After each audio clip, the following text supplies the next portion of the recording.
खुलुमबाय आं सिबिरानि ब्रह्म नोंथांमोनखौ आंनि एसबी बड' निउज चेनेलाव गासैखौबो बरायबावनाय थाबाय नोंथांमोननि थाखाय आं गोदान मोनसे भिडिअ लानानै फैबावबाय अन्नानै भिडिअखौ जोबजासिम नायलांदो अमा फिसिनाय आरो अमा बेदरनि दिहुनथायनि बिबांखौ बांहोनो थाखाय बिटिआरआव बड'लेण्ड पिग मिशन एबा बड'लेण्ड अमा बिथांखिखौ बेखेवनानै होबाय। क'क्राझारनि बड'फा कालचारेल कमप्लेक्सआव मैया बड'लेण्ड अमा बिथांखिखौ बेखेवनानै होयो आसामनि मि जुनार फिसिग्रा आरो आबाद बिफाननि मन्थ्रि अटल बरा बिथाङा। बे हाबाफारियाव बाहागो लायो मन्थ्रि उरखावगोरा ब्रह्म, बिटिसिनि गाहाय प्रमद बर', लोगोसे एमएलए लरेन्स इस्लारि, एमएलए जयन्त बसुमतारी, बिटिसिनि इएम राकेश ब्रह्म आरो माखासे बिथांमोन। आथिखालाव अमाखौ माबोरै गोनोखोआरि आदबजों फिसिनानै जाफुंसार जानो हायो बेनि सायाव बेखेवनानै होयो पिगमेन मनज बसुमतारी बिथाङा। बे बेखेवनाय हाबाफारियाव बाहागो लानानै अटल बरा बिथाङा बुंथियो दि सा सानजा ओनसोलाव बेदर, गाइखेर आरो दावदैनि दिहुनथायखौ जौगाखां खालामनो हायोब्लानो थारैनो जोबोद मुलाम्फा मोननो हागोन आरो रांखान्थि बिथिङाव जौगाखांनाय फैगोन। लोगोसे सा सानजा ओनसोलाव अमा बेदर आरो अमा फिसिनायनि हारिमुआबो जौगासारगोन होननानै बुंथियो बिथाङा आरो रायजो सोरखारा बेनि थाखाय मदद खालामगोन होननानैबो बुंथिबावो।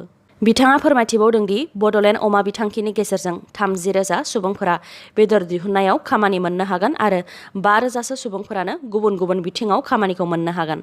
बेराफारसेथिं प्रमद बर' बिथाङाबो फोरमायथियो दि गोलाव सम राजखान्थियारि सोमावसारबोबाय नाथाय दा रांखान्थिनि थाखाय सोमावसारनायनि सम फैबाय। जोंनि जायगायाव बेसेबां अमा बेदर दिहुनो बेयो थोजासे नङा।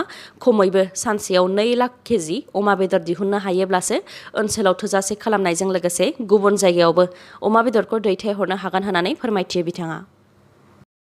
बिट्टु लाहारिखौ बुथारनानै गालांनाय दायनिगिरि राजिब रामसियारिखौ पुलिसा हमनो मोनबाय। बे बुथारनाय जाथाया थांनाय 9 अक्ट'आव धेमाजि जिल्लानि बगामुगनि 2 नं मानिकपुर गामियाव जादोंमोन।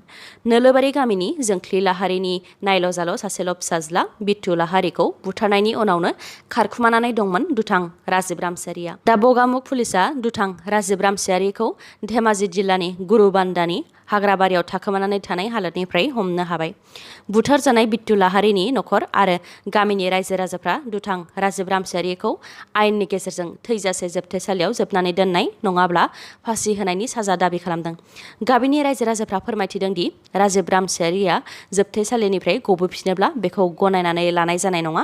गोनांथि जायोब्ला बेनि थाखाय फिन आयेन आरो पुलिस थानायाव थांफिनगोन। मानोना राजिब बायदि दुथांनि थाखायनो गामिनि देरफुनाय लाइमोनफोराबो गाज्रि आखु सोलोंगोन। बेनिखायनो दायनिगिरिखौ थैजासे जोबथेसालियाव जोबनानै दोननांगौ नङाब्ला फासिनि साजा होनांगौ होननानै फोरमायथिदों बिथांमोनहा।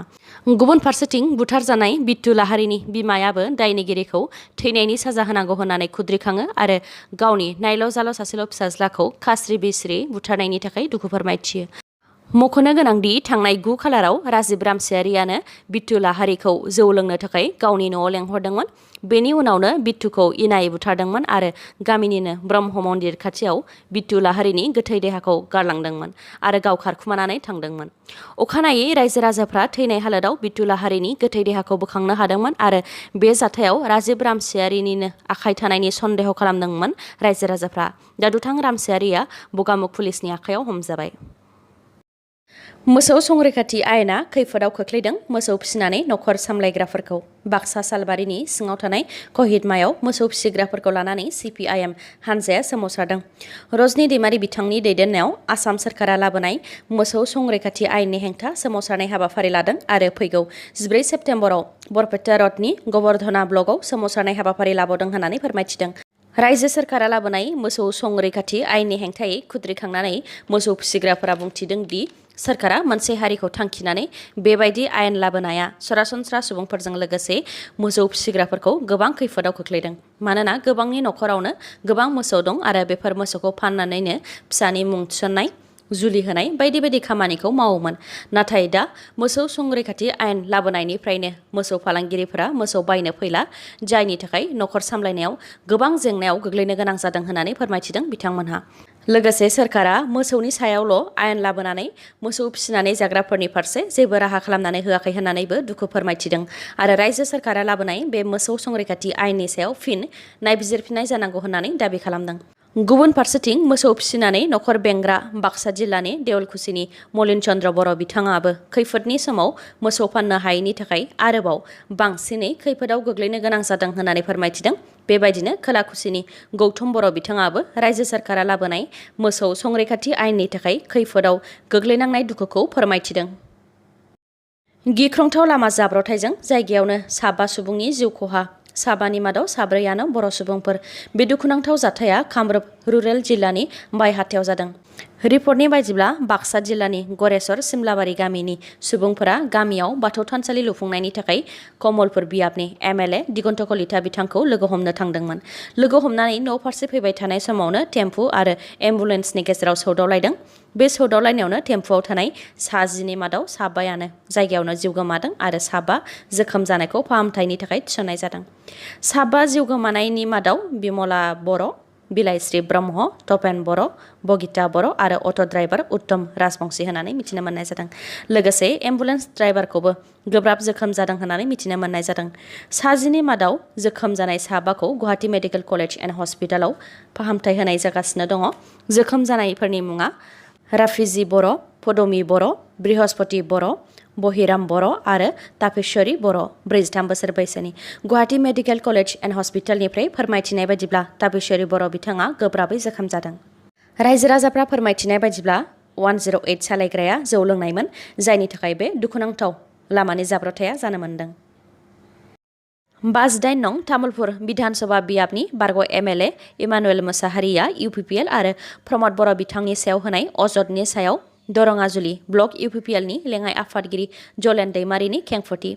प्रमद बर' एबा UPPLआ जेबो खामानि मावाखै होननानै अजद होनायनि सायाव जलेन दैमारि बिथाङा फिननाय होदोंदि BTCआव UPPL, BJP आरो GSP जथायैसो सोरखार दादों। जुदि UPPL दोलोआ जेबो खामानि मावाखै अब्ला BJPआबो जेबो खामानि मावाखै, मानोना BTCआव UPPL, BJP आरो GSPनिफ्रायबो EM दङ। बेनिखायनो इमानुएल मोसाहारिनि बे अजद दैखांनाया जुक्ति गैया होननानै फोरमायथिदों बिथाङा। लोगोसे इमानुएल मोसाहारिया गावनि राजखान्थि मुलाम्फानि थाखायसो बेफोरखौ बुंलाबायदों होननानैबो बुंथिनायजों लोगोसे जायनाखि रायजो BJPनि आफादगिरि भबेश कलिता बिथाङा बिटिआरनि मोननै बियाबखौ UPPLनो एंगारनानै होखादों, थेवबो बिथाङा टिकेट होआब्ला उदां बिजाथि महरैबाबो बिसायख'थिखौ गेलेगोन होननायनि सायाव जलेन बिथाङा बुंथिदोंदि जुदि बिथाङा बेबायदि खालामोब्ला बिथाङा BJPनि गोजौ थाखोनि दैदेनगिरिनि खोथाखौनो मानिया आरो BJPनि सासे थार मावथि नंगौना नङा बेखौ लानानै साननो गोनां जायो होननानै फोरमायथिदों। बेनि अनगायैबो प्रमद बर'आ BTCआव सा-साज्रांल' खामानि मावदों, ग्राउन्ड लेभेलाव जेबो खामानि मावाखै आरो प्रमद बर'जों हाग्रामा महिलारि बिथांनि रुजुनायाव हाग्रामा महिलारिया साबसिन होननायनि सायाव जलेन दैमारि बिथाङा फिननाय होदोंदि प्रमद बर'आ गामि गामि हाबनानै खामानिखौ मावगासिनो दङ आरो जुदि हाग्रामा महिलारि बिथाङा प्रमद बर'निफ्राय साबसिनब्ला BTCआव हाग्रामाया मानो सोरखार दानो हायाखै होननानै सोंथि खालामफिनदों बिथाङा। आरो इमानुएल मोसाहारिनि बेबायदि बुंलाबायनायखौ बेरेखा दोलोनि जानानै खामानि मावनाय बायदिसो नुयो होननानैबो फोरमायथिबावो बिथाङा। मख'नो गोनांदि साननैसो सिगां इमानुएल मोसाहारि बिथाङा खौरां बिजोंनि गेजेरजों प्रमद बर' बिथांनि सायाव गोबां अजद होदोंमोन, जेरै प्रमद बर' बिथाङा दासिमबो फिसानिफ्राय फिसासिन अरुणोदय बिथांखिखौबो बिटिआरआव मावफुंनो हायाखै। प्रमद बर' बिथाङा माब्लाबाबो रोखा खोथा बुङा, गाव खोथा होनायखौनो लाखिनो हाया। रायजो राजाफ्राबो मिथिखागौ माबायदि खोथाखौ लाखिनो हायो आरो माबायदि खोथाखौ लाखिनो हाया। बेनिखायनो खोथा लाखिनो हायिनि थाखायनो प्रमद बर' बिथाङा BTCआव 5 बोसोरनि उनाव थानाय नङा बायदि बायदि खोथा बुंथिदोंमोन इमानुएल मोसाहारि बिथाङा। लोगोसे इमानुएल मोसाहारि बिथाङा बुंथिबावदोंदि थांनाय समनि बिधानसभा बिसायख'थियाव तामुलपुरनिफ्राय UPPLआ बिजाथि फसंनाय नङा, BJPनोनो हगारनानै होनाय जागोन होननानै प्रमद बर' बिथाङा खोथा होदोंमोन, नाथाय गाव खोथा होनायखौनो लाखिनो हायाखै होननानै बुंथिनायजों लोगोसे बिथाङा बुंथिबावदोंदि बे खेबाव बिथाङा टिकेट मोननो थाखाय जोबजासे जुजिगोन। जुदि गोजौनिफ्राय UPPLखौ मदद होनो थाखाय बिथोन होयोब्लाबो मदद होनाय नङा होननानै फोरमायथिनायजों लोगोसे UPPL दोलोआ जुदि गावखौ UPPLआव हाबजानो लुबैयोब्ला जइन खालामनायनि गांसे फर्मेल लेटार हर आरो बे सानावनो टिकेट होगोन होननानै फोसावनानै हो, अब्लासो UPPL दोलोआव हाबगोन, नङाब्ला बेयावबो UPPL दोलोआ थगायगोन। गुबुन फारसे आसामाव BJPआ 15 बोसोरनि बांसिन आरो BTCआव प्रमद बर' बिथाङा 17 बोसोरनि बांसिन सोरखार दानो हायोब्लासो प्रमद बर' बिथांखौ हिर' मानिगोन होननानैबो बुंथिबावो। आरो प्रमद बर' बिथाङा बुंबोबाय थानाय हाग्रामा महिलारि बिथाङा बिटिसिआव 2,300 कौटि रांनि दाहार गालांदों होननानै अजद होबाय थानायनि सायाव बिथाङा बुंथियोदि जुदि हाग्रामा महिलारि बिथाङा 2,300 कौटि रांनि दाहार गालांदोंमोनब्ला प्रमद बर' बिथाङा BPFनि सासेखौबो मानो दासिमबो जोबथेसालियाव दैथायहरनो हायाखै होननानै। लोगोसे बिथाङा फोरमायथिबावदोंदि बिटिसिनि रेभिनिउ शेयारनि फर्मुलाया दासिमबो फाइनालाइज जायाखै। बिटिसिआ काउन्सिल जानायनि थाखायनो आलदायै एकाउन्ट थाया। बेनिखायनो बिटिआरनि गुबुन गुबुन बिफाननिफ्राय रां जमा जानायखौ स्टेटनि कनसलिडेटेड एकाउन्टआवसो जमा होनो गोनां जायो। बे एकाउन्टनिफ्राय बाहायनो थाखाय आसाम एसेम्ब्लिनिफ्राय मोनसे एप्रप्रिएशन बिल पास खालामनानै लाबोनो गोनां जायो। बेनि उनावसो बे रांखौ बिटिसिनि थाखाय बाहायनो हायो। नाथाय सिगांनि समाव बिटिसि सरकारा फरेस्ट आरो लेन्ड रेभिनिउ डिपार्टमेन्टखौ आसाम गभर्नमेन्टजों सावरायलायनानै आलदा खालामनानै दोनखादोंमोन, जायनिफ्राय रांखौ बाहायनो हायोमोन। नाथाय दानि सरकारा बे गोहोखौ मोनफुंनो हायाखै होननानैबो बुंथिबावो बिथाङा। कम्पेशनेट ग्राउन्ड एबा खहा सुफुंथायजों बिटिसि सोलोंथाइ बिफाना 100 फोरोंगिरि आरो फोरोंगिरि नङैफोरनो थिसनलाइखौ होदों।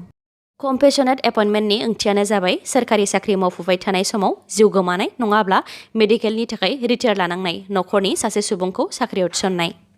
बिटिसिनि खुंथाय गोहोआव थानाय UPPL, BJP आरो GSP जथाय सोरखारा बिटिआरआव सोलोंथाइनि जेंना आरो फोरोंगिरिनि जेंनाखौ मोनसेनि उनाव मोनसे बोस्रांनो राहा लानायखौ नुनो मोन्दों। बेबायदिनो मैया क'क्राझार सहरनि साखाथि बालागावआव थानाय CIT ब्रजेन्द्र कुमार ब्रह्म सावराय जथुम नब्लाङाव बिटिसिनि सोलोंथाइ बिफाननि बानजायनायाव खहा सुफुंथायनि गेजेरजों LPनि एसिस्टेन्ट टिचार, UPनि एसिस्टेन्ट टिचार, LDA आरो 4th ग्रेड साख्रिनि थाखाय बिटिआरनि मोनब्रै जिल्लायाव गासै 100 फोरोंगिरि आरो फोरोंगिरि नङैनो थिसनलाइखौ गथायदों। बिटिसिनि सोलोंथाइ बिफाननि डाइरेक्टर जगदीश प्रसाद ब्रह्म बिथांनि मासि सामलायनायाव खुंफुंनाय खहा सुफुंथायाव मोननाय 100 फोरोंगिरि आरो फोरोंगिरि नङै बिजाथिफोरनो थिसनलाइ राननाय हाबाफारियाव गाहाय आलासि महरै बाहागो लादोंमोन मन्त्रि अतुल बरा। लोगोसे मन्त्रि उरखाव गोरा ब्रह्म आरो बिटिसिनि गाहाय प्रमद बर' बिथाङाबो बाहागो लादोंमोन। खौरांगिरिनि सिगाङाव बिटिसिनि गाहाय प्रमद बर' बिथाङा बुंथिदोंदि जायफोर खहा सुफुंथायनि गेजेरजों फोरोंगिरि आरो फोरोंगिरि नङै मासियाव साख्रि मोनबाय बिथांमोनहा नखर दैदेननायाव मदद खालामगोन आरो इयुनाव गोजोना फैगोन होननानै। मख'नो गोनांदि कम्पेशनेट ग्राउन्डआव साख्रि थिसननायनि सायाव फोरमायथिदोंदि गिबियाव बिजाथिफोरा एप्लाइ खालामदों, बेनि उनाव बेखौ जिल्ला लेभेलाव नायबिजिरनानै स्टेट लेभेलाव दैथायहरदों आरो स्टेटआवबो नायबिजिरनायनि उनाव गनायजाथाव जायोब्ला रायजो सरकारा थिसनलाइ राननो थाखाय गनायथि हरो। थिग बेबायदिनो मैया आसाम सरकारा गनायथि होनाय बायदियै बिटिआरनि गंब्रै जिल्लायाव गासै 100 फोरोंगिरि आरो फोरोंगिरि नङैनो थिसनलाइखौ गथायनाय जादों। माजुलिनि नाव जाब्रबथायाव गोमानानै थानाय सासे सुबुंनि गोथै देहाखौ बोखांनो हाबाय। मख'नो गोनांदि नावआव गासै 192 सुबुं दंमोन। 192नि मादाव 189खौनो रैखा खालामनो हादोंमोन। सासेया जिउ गोमादोंमोन आरो 2आ गोमानानै दंमोन। गोमानानै थानाय 2नि मादाव सासे इन्द्रेश्वर बरा बिथांनि गोथै देहाखौ दा मोननो हाबाय। बिथांनि गोथै देहाखौ बिश्वनाथ घाटनिफ्राय बोखांनो हादों। फोरमायथिनाय बायदिब्ला बिसि रुपरेखा सेनापति आरो फिसाय इन्द्रेश्वर बरा बिथांमोनहा ढेकियाखुवा नामखराव थांनानै न' फारसे फैफिनदोंमोन। बेयावनो नाव जाब्रबथाय जानायाव खैफोदजों मोगा-मोगि जानो गोनां जादों। रुपरेखा सेनापति बिथाङा फोरमायथिनाय बायदिब्ला फिसाया गावखौ रैखा खालामखांनायनि उनाव गुबुनखौ रैखा खालामबावनो थाखाय दैयाव बारसोमदोंमोन। बेनि उनावनो बिथाङा बोरि फारसे फैफिननो हायाखै। दिनैनि भिडिअ'आ एसेनोसै। गाबोन आरो गोदान भिडिअ'जों लोगो मोनफिनबावगोन। नोंथाङा दासिमबो आंनि चेनेलखौ साबस्क्राइब खालामाखैबा अन्नानै साबस्क्राइब खालामदो। लोगोसे लाइक, कमेन्ट आरो शेयार खालामनो दाबाव। गोजोन्थों।